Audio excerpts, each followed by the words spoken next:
নমস্কার বন্ধুরা, আরও একটা নতুন রেসিপির ভিডিওতে আপনাদের সবাইকে স্বাগত। আজকে বানাচ্ছি ম্যাঙ্গো জ্যাম, কোনো রকম প্রিজারভেটিভ, কালার বা জেলাটিন আগার আগার ছাড়াই। আর খেতে ভীষণ ভালো হয়, বাচ্চারা ভীষণ মজা করে খাবে, আর বড়দেরও কিন্তু ভালো লাগবে। তো আসুন দেখে নিই রেসিপিটা। এর জন্য নিয়ে নিয়েছি 4টে কাঁচা আম, যেটা ওজনে 750 গ্রাম মতো ছিল। ভালো করে ধুয়ে খোসা ছাড়িয়ে এখন টুকরো করে কেটে নিচ্ছি। আর এই আমটার আঁটি কিন্তু শক্ত হয়নি, সেজন্যে কাটাটা অনেক বেশি সহজ হচ্ছে। যদি আঁটি হয়ে যায় তাহলে আঁটির অংশটা পুরোপুরি বাদ দিয়ে দিতে হবে।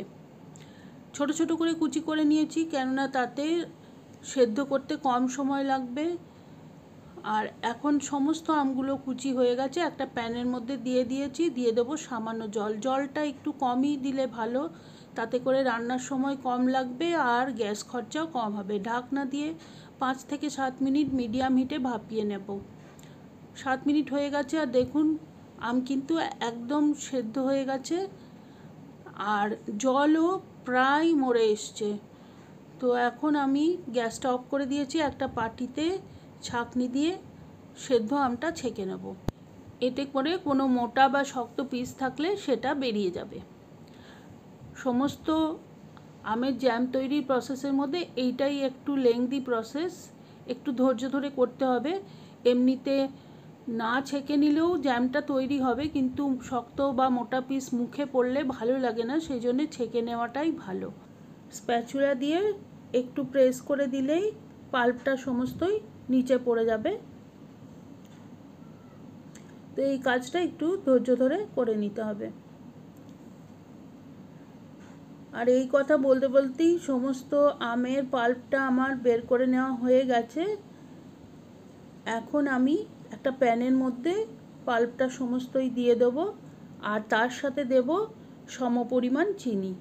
যতটা পাল্প আছে ততটাই চিনি দিচ্ছি। এই আমটা বেশ টক ছিল, আপনারা যে আম ইউজ করবেন সেই আমটা কীরকম টক সেই অনুযায়ী চিনি সামান্য কম বেশি করতে পারেন। আঁচ এখন একদম লোতে আছে। চিনিটা দিয়ে আমি পুরোপুরি মিশিয়ে নেব। আর চিনি দিলেই কিন্তু চিনিটা জল ছাড়বে, তো মিশ্রণটা অনেক বেশি পাতলা হয়ে যাবে। তখন গ্যাসের আঁচটা আমি একদম বাড়িয়ে দেব। চিনিটা ভালোভাবে মিশিয়ে নেওয়ার পরে আপনারা এখানে যদি কালার ইউজ করতে চান তাহলে কালার ইউজ করতে পারেন। আমি এখানে কোনো কালার ইউজ করিনি, তবে একটুখানি কালার দিলে কিন্তু জিনিসটা দেখতে খুব সুন্দর হয়। দেখুন কতটা পাতলা হয়ে গেছে। এখন গ্যাসের আঁচটা একদম হাই করে দিয়েছি, আর সমানেই নেড়ে যেতে হবে। তার কারণ এই যে বাবলগুলো উঠছে, এগুলো কিন্তু না হলে ফুটে গায়ে লাগতে পারে।